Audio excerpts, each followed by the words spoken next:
Hey guys, welcome back to the other side of the coin and welcome to Krasnodar versus Chelsea match preview. So guys, look, I've spent the last 24 hours doing a little bit of research on who is Krasnodar. But before I get into all of that, guys, if you're already here, smash that like button, helps the channel out a lot. And if you're here for the first time, subscribe. It's helping the channel out a lot. Thank you so much. And also hit the bell notification to stay in touch with all my content as soon as it's uploaded. So guys, let's get straight into it. First of all, who is Krasnodar? I want to cover Krasnodar as a football club, and what they've achieved recently and how they shape up and whatnot, and who their threats can be.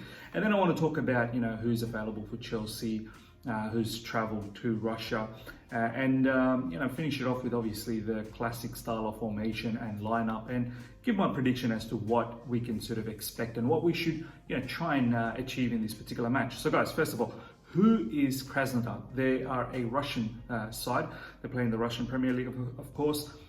Last season, they came, I believe, third, and hence why, and they've obviously qualified through this season's Champions League qualification. I think they had to play against PAOK, the Greek team, to get to Champions League, and they beat them over the both legs, and now they're in the Champions League. This season, however, it hasn't been looking that great for them. I think they've played about, 8 or 9 games. They're 12th in the table. They've got about 4 wins, a few draws and some losses. But, to be honest, I've seen their last 11 matches over the last 24 hours. Not the whole entire match. I've just seen their goals conceded and the goals scored. They don't look like a team that we should be out, fearing, to be honest. We should go out there and honestly take care of them. In the weekend just that went by, Spartak Moscow played against them. Victor Moses scored from the wings against them. And if you notice that goal and all the other goals that Spartak Moscow scored, their defense is absolutely shambolic. Their midfield and defense, there's so much gap. They tend to push up a lot and attack, and then they leave a whole heap of space in their defense behind the defensive line as well. And it's not like they're workers. It's not like they run and run and run. They have massive defensive flaws in their midfield as well. So, guys, the goal that I saw that Victor Moses scored, there was just, it was 4v4. The midfielders didn't even come and help out the defenders, and it was in the 32nd minute, so it wasn't even as if Krasnodar was tired. And there's been many other goals like that. So I fully expect us to completely take care of them and actually score quite a lot of goals, because we need to beat this team after drawing against Sevilla. If we want to make any impact in this particular group in order to come first, we need to take care of teams like Krasnodar and Rennes and really pile in the goals and create a good goal difference. So, overall, Krasnodar, I think they've only been formed 12 years ago, apparently. So they're a very newly formed club. And most of their big players at the moment are actually out. I don't know if you guys remember, Remy Sabea or Cabela. He's a particular player who played for Newcastle quite a long time ago. Now he plays in Krasnodar. He's their best player. He's their attacking player, scorer, assister. But he's the one who's not available through coronavirus. So he's not. I don't think he's taking part. And their striker Marcus Berg, he's another one who's out with injury. So this team is actually, a little bit they don't have enough strength at the moment. So, all of that said, as I've mentioned, we should really go out there and clean them up. So, as a little bit about Krasnodar, I don't think we should be, just because they had a draw against Rennes in their last match, I don't think we should be fearing them, to be honest. We really need to go out there and clean them up. Now, a little bit about us. Players that have not travelled, players that may be unavailable. One of the key ones the notable one that's not travelled to Russia is Thiago Silva. So Thiago Silva's not playing. We can already know that there's going to be a different combination in the back 5, including the goalkeeper. So look, as much as I don't really like this, I can probably understand that Thiago Silva being 36, that travel time from London to Russia is and the travel back, it's probably a bit too grueling for him, knowing that we've got Burnley next up. So I can fully understand that. Alonso's another notable absentee in the squad, which is quite understandable, to be honest. We've got three left backs, big left backs at the moment. Chilwell is undoubtedly the starter, and then we've got Emerson. So Alonso, with the bust up that he had with Frank Lampard not that long ago, it makes complete sense that he's not in the team. Besides that, everyone else pretty much travelled, guys. So I expect, quite a strong team to start. There's a whole heap of talk about we need to be resting players. I personally don't see how you can think about resting too many players in this match, because I get it, it's Krasnodar, no disrespect to them, we should be able to take care of them, but at the same time, we've not qualified to the next round yet. There's still games that we need to win, and we need to make sure that we qualify to the next round.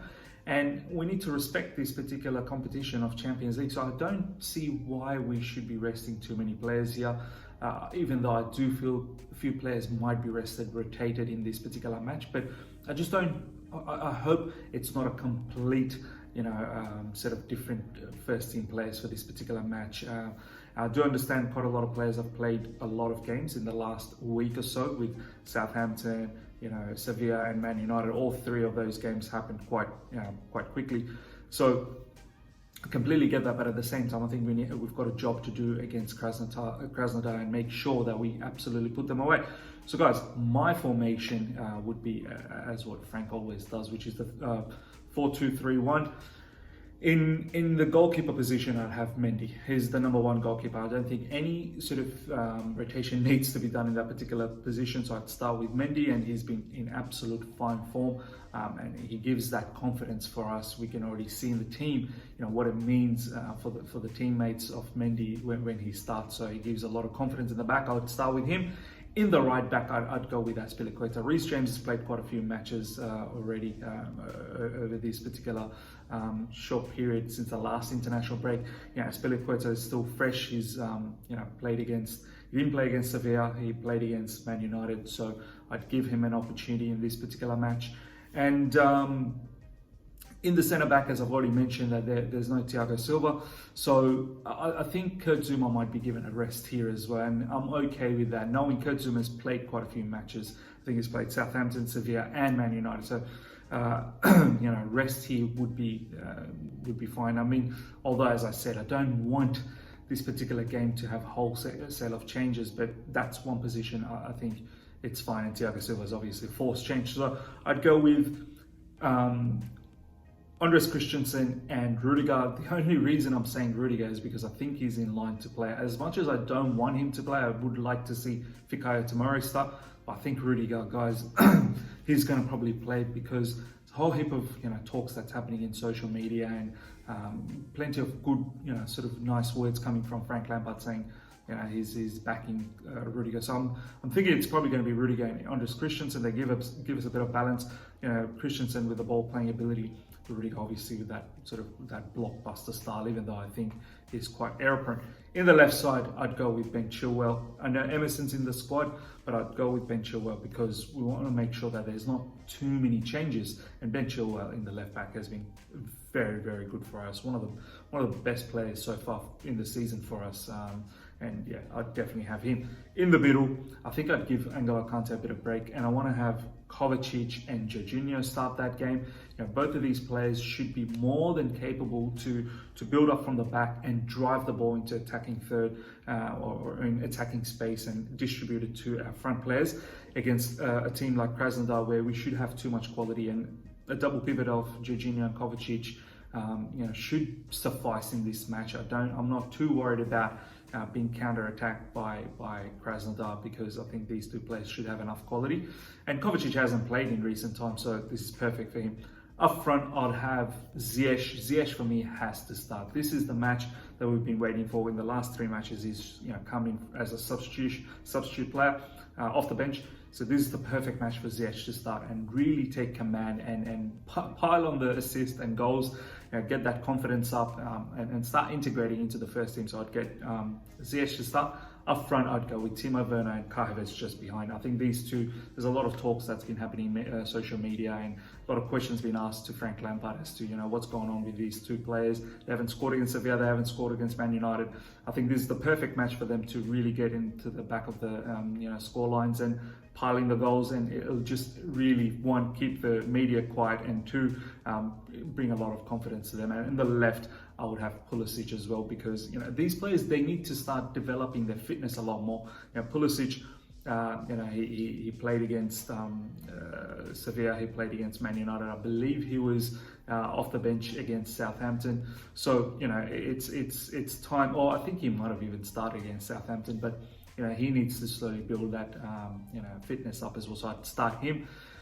Callum Hudson-Odoi, look, if Pulisic doesn't start, it would have to be Callum Hudson-Odoi, and I don't want to see Mason Mount in the wings. If anything, Mason Mount can come in second half, probably take Ziyech's spot, or maybe even Pulisic or Callum Hudson-Odoi's spot, whoever starts from that particular scenario.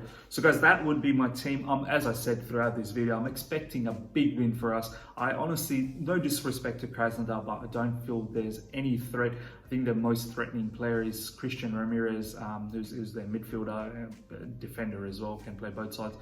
But besides that, they don't really have any other sort of attacking options at the moment. I really expect us to go out there and win these guys, and probably put 4 or 5 past them. That would be my prediction. So guys, let me know what your thoughts are in regards to the whole team, formation. How would you line up? What would your prediction be for this particular match? Put everything down in the comments below. If you've liked this, if you've enjoyed this video, smash the like button. If you're here for the first time, subscribe guys. Keep subscribing, help this channel out, and hit the bell notification to stay in touch with all my content as soon as it's uploaded, guys. Have a good day. See ya.